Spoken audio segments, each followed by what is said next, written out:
Are we live? I think we are live. Hello, Lynn. Kelly, how are you? Very well, thank you. Very well. We've had a few technical issues this morning with Zoom. So we're hopping onto another platform. So I'm sure people in the group will let us know if if they can't hear this. So do pop a comment, everybody, if you're watching and you can't hear, and we will do our best to try and sort it out. But yeah, Zoom you couldn't connect, could you, this morning? No, why? I've never had that issue before. But I mean, frankly, is this not the 18 months of technical difficulty? Have we not all spent time with our kids, parents, sisters, brothers, friends going, no, unmute. You've got to unmute. Every single time. Like it's amazing that we're all still struggling with this bit of software after using it. No, if we get the technology right, then the connectivity starts to go downhill, and then we're all a little frozen. And there's also the Zoom wave. I mean, when you're like, as you say goodbye, which you just don't do that, do you, when you meet people? No, you don't. And then you have the weird thing of like, you speak, I speak, that kind of slightly sort of jilted, so you don't, talk over each other. And if there's a time delay, then oh my goodness, then we're in a world of trouble. Oh, we've got a few people commenting morning. I can't see on the screen that I'm looking at. On the screen. So I don't know what you can see, Lynn. Can you see anybody? I can see that there are people there, but it just says Facebook user to me. It doesn't say, It doesn't give the names of the people who are there, which is a shame. Let's look on the phone. Oh, yes. Oh, no. Now I don't want to hear myself talk. So we've got Brenda and Louise. Good morning. Good morning. Thank you for joining us. And thank you, Lynn. Really excited to have you in. And thank you for agreeing to come and have a little chat to everybody in our little plush club, our little community group. We just wanted to I thought it'd be really interesting for everybody to hear your story and how do you become a pro quilter and all the things. I pulled that out of nowhere, really. I mean, it's not particularly a job. It's not like you can apply on the form. I made the first quilt, and then from the first quilt I thought, I know I am now obsessed. I could already tell the whole bug got me instantly. So then about a month later, I started a blog. That was kind of 10 years ago, back in the day when blogs were so popular, and really got going on the blog. And then bit by bit, I started to get like little bits of magazine work or little bits of work for fabric companies and that sort of thing. So it was just a really sort of organic thing that grew over the past 10 years without that. There's never been a plan. There's never been do you know what I mean? This has been the main goal is, as long as I can make quilts, and if I make them for magazines or for fabric companies, the big advantage for me is I don't actually have to buy the fabric. That gets given to me. So I sustain the hobby without bankrupting the household. It's kind of the plan. But it make me a millionaire, I'll tell you that for nothing. Oh, yes. Well, we all know how long it takes to make a quilt. It's quite hard, I'd imagine, to get that going. So how did you get your first, because you've designed quilts, haven't you, for some really, really big brands. You've designed quilts for Moda, McCower, who are Dashwood. The company, the Japanese company called Lacian, who actually they pronounce it Lushan. I designed for them for a while, but then sadly they stopped doing quilting fabrics a couple of years ago, which was a real shame because it was really fun to do.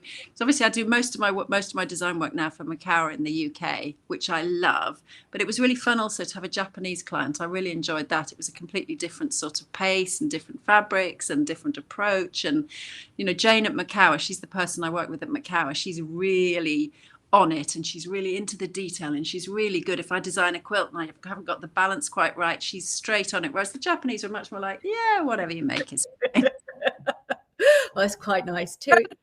Both are good. I think Jane's approach probably ends up with, I think McCower do end up with really good quilts because of her attention to detail, I have to say. And we're lucky enough to have your latest one behind me. Woo! Strike. Thought the courier company had lost it. The tracking just disappeared for about 3 days. And I thought, if they lose that, it's so much work to remake it. No. Yeah. So this collection here, it's called Tranquility. It's honestly, when I saw it, I thought, oh, this is going to be a beautiful quilt. Really popular. I'll bring the fabrics a bit closer because these are all like little ditzy Japanese. Oh God, I'm mirrored florals. So what happens when you get a collection like this to design a quilt? What happens? So Jane sends me over the images of those of the fabric designs, and then we have a chat. We sort of have a chat first of all, just to say, do we think we're going to make a quilt? Do we think we're going to make, for example, a smaller wall hanging? Do we think we're going to make a cot quilt, or perhaps, you know, cushions or whatever? We have a chat with the kind of direction we're going. And then we have a look at the fabric itself. So do we want something modern? Do we want something quirky? Do we want something traditional? And I love making traditional quilts. So whenever we get a line like this, I will always be pushing for traditional. And luckily, Jane wanted traditional on this one as well. So I could go for a very sort of classic, you know, a couple of 12-inch blocks put next to each other and sort of alternated across the quilt, and that just it's a really easy way to design a quilt, because you just take one main block, which is the sort of, there's a kind of kaleidoscope star, then another main block, which is a bit like a sort of half square triangle star with extra triangles on it, and then just alternate those across the quilt with some economy squares, and there you go, you've got a design. It's a sort of simple way to take it forward, just like that. How long do you think it takes you to design a quilt from start to finish? Well, designing it might take me 5-10 minutes, but then the bit that I do for Makawa is that then we drop in all the fabric. So I take a piece of fabric and drop it into the bit across the quilt, and that takes a little bit longer, partly because your computer starts to slow down because there's so much information sitting in the little bits of the quilt, and also partly because sometimes you want to go random, sometimes you want to go kind of symmetrical. Different lines work different ways. So Jane and I, there's usually quite a bit of toing and froing at the point where I'm dropping the fabrics into the quilt until we get it where we're both happy with it. So that probably takes, you know, total maybe an hour or two, but it tends to roll over 3 or 4 days. That's amazing. I mean, if it was me, I'd be like umming and ahhing and moving bits around the screen. Do you use special software, or? Got a program which is not specialist quilt software. It's called Touch Draw, and it was just a quite a simple basic graphic design program I bought about, I don't know, 8 years ago for my iPad. I just wanted something so I could draw up templates and draw up quilt block diagrams and draw up quilt blocks. And it does everything I need it to do. I think Illustrator, which is obviously the industry standard, that's way too complicated for me. I just can't get my head around it. EQ, I don't know if you've tried EQ, but I can't get my EQ either. It's just, I don't understand it. It's so complicated. Whereas this one, you pretty much just draw what you want to draw, and then you can copy it and repeat it. So for example, if I was drawing the quilt, the Tranquility quilt, you know, I draw a block, then I can copy it, and then, you know, very quickly draw up a quilt design. So no, it's just a sort of a bog standard graphic design program, but I think it cost me a £5, and I've probably got, you know, thousands of pounds of use out of it. It's been amazing. And remind everybody, what was that called, in case they want to have a go? Touch Draw. It used to be available on, I don't know what it's available on right now. It used to be available on Android, and it might now only be available for Mac and iPad, I think. But it's a great little program, really good. £5 well spent. Well spent. So how much of your week do you think you spend quilting? I do it like a full-time job, you know, so I sort of approach it on a kind of Monday to Friday 9 to 5 basis. But then often, you know, if I'm doing things with friends or going out for a walk or seeing people, then obviously I take that time out, but I kind of do it, you know, as if it was a full-time job, in terms of probably, you know, 35 hours a week of sitting at the desk working. And what did you used to do before you were a full-time quilter or pro quilter? I started work pre-quilting. I was a lawyer, so I did that for a few years. Then I had kids, so that was another 15 years, and then I started quilting about 10 years ago, so I've had like 3 little chapters of that's a big change. Your life must be so different from your corporate days of being a lawyer.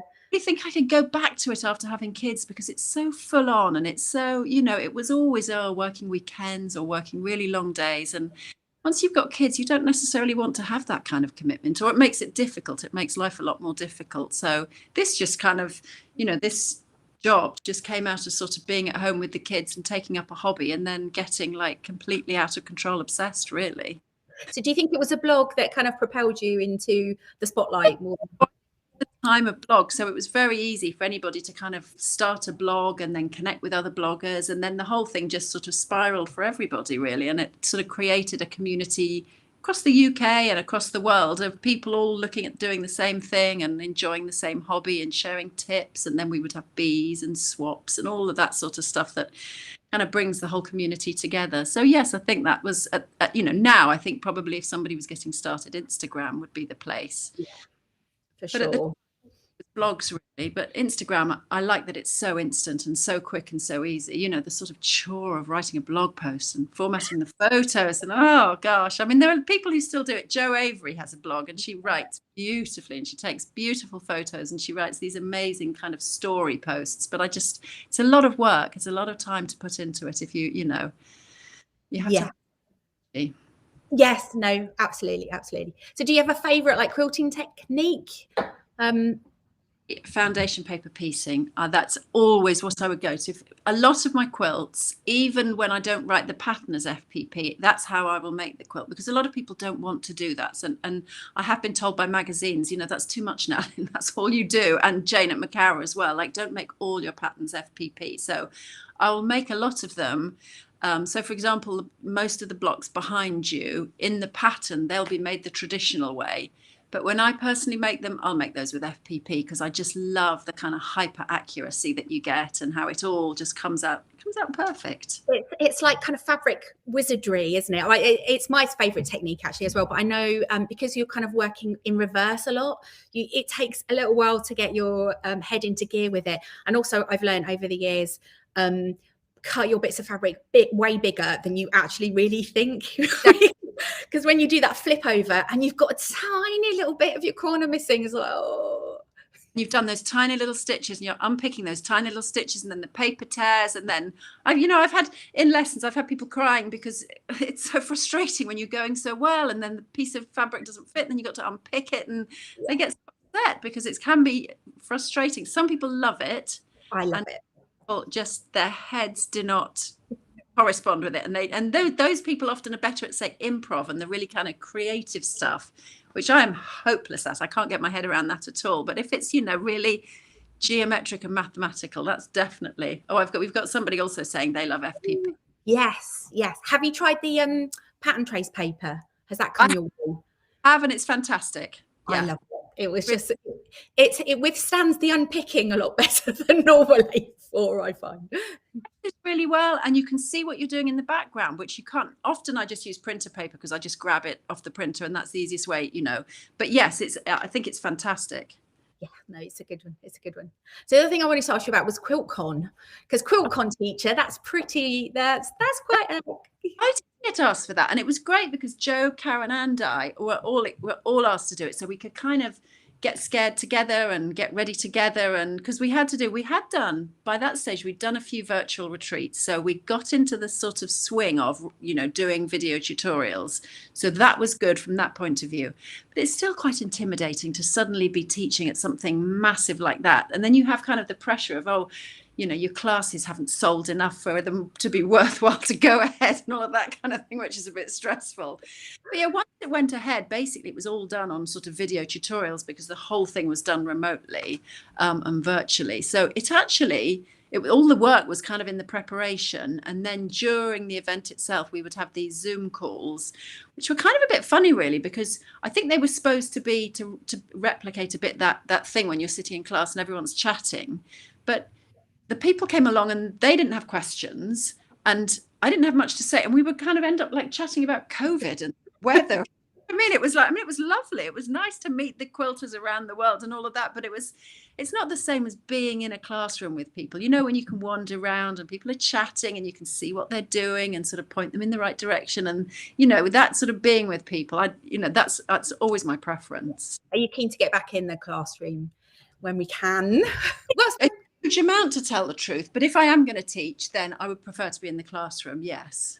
Yeah, it's one of those things. I think people are still a bit wary of what's going on. So I think we're still online for a little while, aren't we? Yeah. Have you got for teaching at your studio? Our studio's pretty roomy. We've got the space. We probably haven't got the machines, I mean, we've got my machines, of which I seem to have a ridiculous collection of. But as far as, you know, we'd have to get kitted out. But I'm a bit wary about it as well, because it's, whilst we've got the space here, a lot of our sewing tables are all actually kind of joined all together. So I'm not sure how, you know, I think we need to be able to move things around. So it's not something that we're looking at. And the kind of online stuff seems to be, you can reach more people that way. It's lovely having the in-person stuff, but I think more people get to benefit, don't they, from yeah, and in a situation where you can't necessarily get to a quilt shop, it's great to have this of like the virtual retreats and the virtual events and the virtual teaching and the, you know, the things you're doing with your Facebook group. It's a lovely way to connect with people on a much sort of quicker and easier way, I think. Yeah, it is. So you've got a few things going on at the moment. You've got tell us about Thread House. Oh yeah, okay. So basically about 5 years ago, I had this idea that a group of us should get together and do like retreats and do patterns and do whatever we could think of, really. So I spoke to Karen Lewis and Joe Avery, and they were both up for it. So we started what we called the Thread House back then, and we put some patterns out, and we had a few retreats, and then of course along came COVID.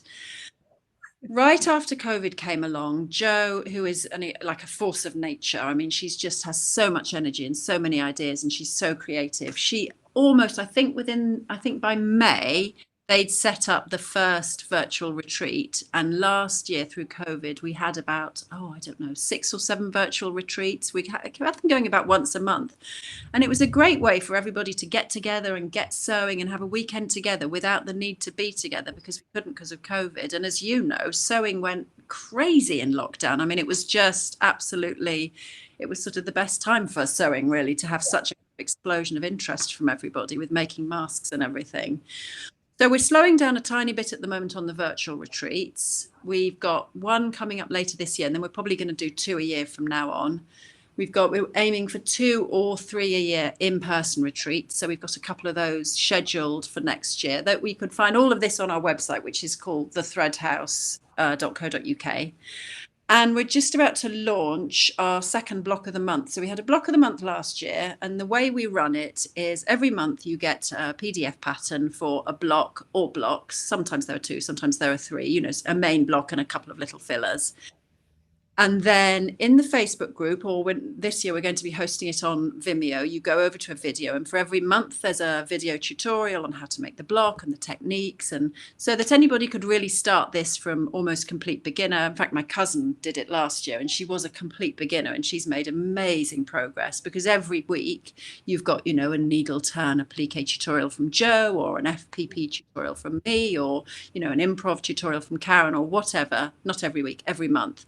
So this is the one for this year. So this is our block of the, which love that fox. Kind of, love that fox. That's so cute. Love the trees as well. Those are very those very woodlandy. All sorts of, well, I'm kind of a little bit in the way of it, but go as far as, so basically we'll make this starting in October, block by block through the year. And if anyone wants to join us, it's a great fun year. If you're in the Facebook group, you've got lots to chat to, lots of support from them, lots of support from Jo, Karen and I. And we have a year of really making and chatting and video tutorials. And the previous year is just finishing. So people's makes are starting to appear in the Facebook group, which is fantastic. And on Instagram. And yeah, it's a lot of fun. So thank you for letting me plug that. No, you're very welcome. I mean, it's a gorgeous quilt. It's nice doing the block of the month, isn't it? Because it's not too overwhelming. No, you do bit by bit rather than sort of confronting yourself with a huge, great big project. You've just got a small sort of finite project each month. So, yeah. If you didn't fancy making a quilt, you could turn them into cushions, or, you know, smaller things, all sorts of bits and bobs. I saw your Christmas one. I don't know if that's still available. I loved that stag head that you did. I don't know if it was like a... oh yes, we had a Christmas, or was it reverse applique? Reverse applique stag. It was gorgeous, wasn't it? Yes. Yeah. I was like, oh, I want the cushion, but of course, you see all these things. It's like so many projects, so little time. Yeah, I did for that one. I did a snowflake cushion, of course, because that's like just 100% FPP. So that was, you know, fun, quite a lot of work for people, but they did really well. That's the great thing about if you have a weekend, those weekend retreats, people can like really get into it, you know, and sort of, you're sewing at home. So you go and get coffee, go and watch the telly, have the radio on, sitting there in your pajamas. It's lovely. It's always a really relaxed event. Oh, that sounds good. We had a couple of questions from people in the group. So Sharon asked us, what tips would you give about choosing colours for the best effect? Have you got any top tips? Oh, well, do you know what? I am a bit of a sissy on choosing colours, I have to say. I'm not one of those people who's really, really confident about it. So my top tip always is, when you've got a shop like Kelly's, for example, go and have a look at her curated bundles, go and have a look at her fabric bundles, because if somebody has put together a fabric collection, they've thought through how those colours go together. They've thought through the different scales of the prints. They've thought through how that will work as a whole collection. And I always think that's a great place to start for making quilts, is to work with either a shop where you've got a curated bundle, or a shop where you've got a bundle from a particular line. And then if you want to add to that bundle, you can always add solids in colours from the line, or you can add blenders in colours from the line if you want to build it out into a larger quilt. But that's where I would always start. I would always start with, because I think, as a general rule, when you've got a fabric designer, they have a really clear idea of how colour works. Yeah. And I tag on to that. And then as time goes by, you will get more confident in your own colour choices, and you can then branch out from there. But for a starter, I think it's always a good place to start. It's a great tip. They've done all the hard work's done for you, and you can't really go wrong. But I also use, I have a colour wheel. I don't know if you've got one of those that kind of spins around, and I've got it, with it comes this like little red piece of perspex, and you can look through it, and it kind of neutralizes the colors, so you can see instantly whether it's a dark or a light. And that's really handy, because sometimes you can look at a fabric and you're not sure what actually, when you're looking at it with your with the naked eye, whether it would be, you know, look a dark light, and those little red pieces of perspex are really handy for that. Yeah. So yeah, that's a good one.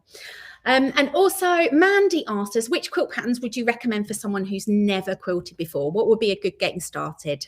Okay, so I don't have any particular names of quilt patterns as such, but I would, if you've never quilted before, I would go as basic as you can, and I would go as small as you can. So for example, if you've got a friend or relative or a neighbor who's having a baby, who's got a baby or a toddler, maybe aim to make something quite small, like a cot quilt or a toddler mat or something like that. And even start with, you can look online for patterns, you can look in magazines for patterns, you can look in books for patterns, but just the simpler the better, because I think with your first quilt, what you want to do is you want to start it, you want to make it, you want to quilt it and bind it and finish it. Whereas if you go for something too ambitious, what you'll find is you don't finish it, and then you get disheartened, and then you feel bad because there's a pile of bits and pieces in the corner of the room and you feel guilty about that. So I would say always build up from the very simplest you can. And something like a, you know, for example, if you've got a fat quarter bundle and you cut it into 5-inch squares, and then you just randomly place those all together and sew a sort of 5-inch square quilt together, like a little, you know, baby cot quilt. You can even find places to donate to hospitals who want like Linus quilts for in hospital, those sorts of things. So I'd say start small and start simple, and then build up from there, or you know, it's just too easy to get discouraged. Yeah, no, it's a good thing. And doing in the smaller scale, that's a great bit of advice. Doing a cushion cover, you know, or a little mini wall hanging, because I find I love doing quilt tops. I love doing quilt tops, but the actual quilting part, it's not my favorite, because you've got this enormous thing. I know some people love it, but my actual quilting, I'm very basic with these things. It's just I haven't got the confidence, I think, really to do any free motion. I know there's some amazing quilters in the group, but straight line quilting or wiggly line quilting. That's the trouble. I think a lot of people get intimidated when it comes to the quilting phase, and so they're happy to make tops. And of course you can get your quilts sent out to be quilted, and that's a great way to do it if you really are stuck on that. But the other thing as well is, each quilt you make, each quilt top you make, discipline yourself to get all the way to the end, to get it quilted and bound, because otherwise there are a lot of people who have piles of quilt tops that never get quilted and never get made into quilts, because it's a kind of block with some people. Not small, it's not so difficult to wrestle it through, and you can slowly get used to the sort of process of quilting a bigger and bigger quilt. Yeah, I tell you what's also really good. You know, Macau have those panels. So at the moment there's the Around the World panel coming out. Yes. And they're sort of look, here we go. Can I do a shameless plug? Here we go, this thing. Yeah, We've made like a little mini version. You do the very complex ones, and we're doing the really, really quick. Sew them in an hour. Those panels are great for creating something. I mean, you could even just take one of those panels and quilt them. They're fantastic for that. Or you could add just some squares around the outside. Or we have a pattern which will be coming out for around the world, and which we've used for a lot of previous panels, where we just add lots of strips around the edges and some little squares with little circles cut out. And then you can make like a cot quilt or a baby quilt or a wall hanging. And they're quite quick and easy to get done. So it's a great place to sort of start and get your confidence going. And that, I love that around the world panel. I think it's a really good, easy sort of panel to use. It would be great in a kid's bedroom, or it's gonna we've put together like a little matching geography game with it. So I'm really excited. We're just doing the filming for that this afternoon, so we're really excited for that one. But it's probably the quick and easy version of, you can sew this one, probably knock it up in an hour, rather than the if you've got the more time and taking the extra time to sew the big quilt, which I haven't really got time for at the moment. I think it's also great to find projects where you can just knock them up quickly. You know, if you want a present for somebody, and you can just take a panel and kind of quilt it and bind it. I mean, that's such a cute project. What you're saying about the panels as well, quite a lot of the brands are coming out now with these I call them like cheetah quilts. So sometimes they're a panel but they're just kind of squares. And so you can just do like a whole cloth. So you're literally just sandwiching, and then you sew along the line. So it looks like you've quilted it, but really you haven't. And so they're fantastic. And those are also great for using on the back of a quilt. So if you've made a quilt and you want a nice back, and you use one of those sort of cheetah prints on the back, they look fantastic because it's like you've got it pieced on both sides. I love those prints. Yes, no, they're really good. They're really good. Well, if anybody else has got any questions, now is the speak now, or forever hold your peace. Otherwise, thank you so much, Lynne, for I know you're a busy lady, but thank you. Oh, sorry. We're not quite sure what's going on with the sound here, if we can hear both of us or not. But thank you very much. And it was an absolute pleasure to have you in the group. And thanks for sharing your knowledge with us. Lovely to see you. And we'll see you soon. Bye.